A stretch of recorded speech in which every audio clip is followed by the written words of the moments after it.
ব্যাপারটা কি হয়েছে বলো তো, নতুন মেকআপ প্রোডাক্টস যে কিনবো তার জন্য তো আমার কাছে একদমই টাকা পয়সা নেই। আবার তো বিয়ের সিজনও চলছে, কিন্তু আমার মতন যদি তোমাদের কাছেও এই বিয়ের সিজনে মেকআপ প্রোডাক্টস কেনার মতন টাকা পয়সা না থাকে, তাহলে এই ভিডিওটা কিন্তু অবশ্যই দেখো। মেকআপের জন্য যেটা একদমই নিট সেটা হচ্ছে প্রাইমার।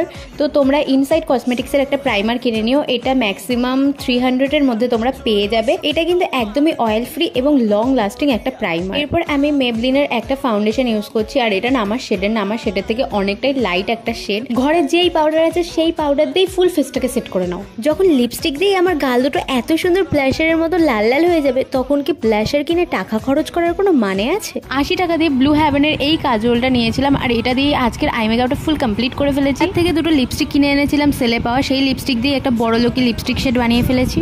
হাইলাইটার না দিলে তো মেকআপই কমপ্লিট হবে না, তাই একটু হাইলাইটার দিয়ে নিলাম। আর দেখো সস্তায় কত সুন্দর একটা মেকআপ লুক পেয়ে গেছি।